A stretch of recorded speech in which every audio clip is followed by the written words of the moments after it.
اس پہ جو حملہ آور ہوئے، میں آپ کو اگر آپ کی اجازت سے صرف ایک ویڈیو پلے کرواتا ہوں تھوڑی سی.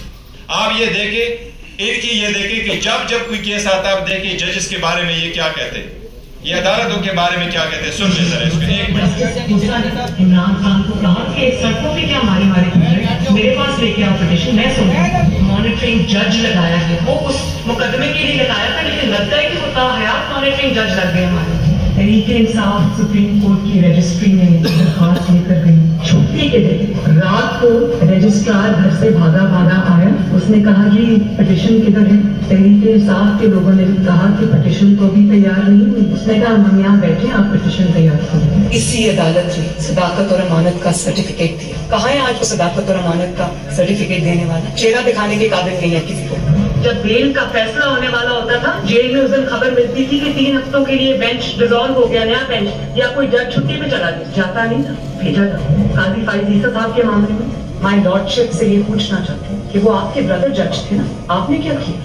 تو جسٹس عظمت سعید صاحب جو ہے، ان کو کون نہیں جانتا کہ کتنی انہوں نے نیک نامی کمائی تھی، اور انہوں نے جس طرح سے پرسنلی ذاتی طور پہ اثر انداز ہو کر انہوں نے جے آئی ٹی بنوائی. انہوں نے واٹس ایپ کالز کی، منتخب وزیر اعظم کے خلاف ثابت کی. اس میں وہ بہت بڑا اس کا حصہ تھے، اس پہ کرتا دھرتا تھے. مارشل لا نہیں لگاتے تو آپ کے کمبختوں نے جوڈیشل مارشل لا لگا دیا ہے کہ آج ملک جس انتشار کی لپیٹ میں آیا ہوا ہے، ملک نے جو کرائسس جنم لیا ہے، وہ زمان پاک سے کم اور عمر عطا بندیال کی کرسی سے زیادہ جنم لیا ہے.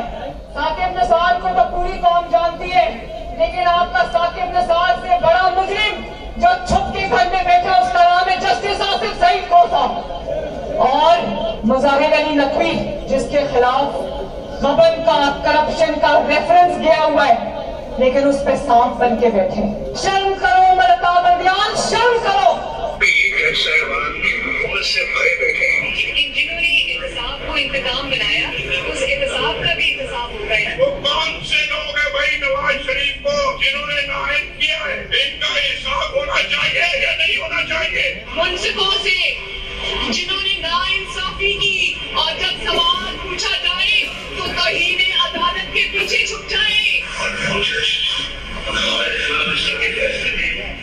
ہم سر رسی کام کر رہے ہیں. نواز شریف نے سوچے 5 لوگوں نے نواز شریف کو رسوا کر کے اس دفتر سے باہر نکل کیا. ہر کیس جس میں عمران خان کا فائدہ اور نقصان ہو، وہ 3 آدمی سننے کے بتاؤ کوئی نہیں ہے پاکستان میں. یہاں پشاور میں سارے فیصلے ایک ہی جج کرے گا.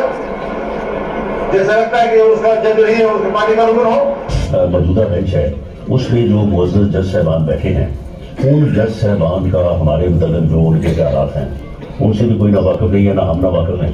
اور اس کے بعد ہر وہ کیس جس کا فیصلہ ہمارے خلاف آنا ہو، اس بینچ کا جو ہے وہی حصہ ہوتے ہیں. جب بینچ بنا تب سے لے کر آج تک کے فیصلے تک انصاف ہوتا ہوا نظر نہیں آ رہا تھا. اپنے ایک شخص کی وجہ سے آج آئین کی تشریح کو میں فرق ڈالا جا رہا ہے. اپنی مرضی سے آئین کی تشریح کی جا رہی ہے. فل کورٹ اس لیے نہیں بنایا گیا کہ اگر فل کورٹ بن جاتی تو آج کا فیصلہ مختلف ہوتا.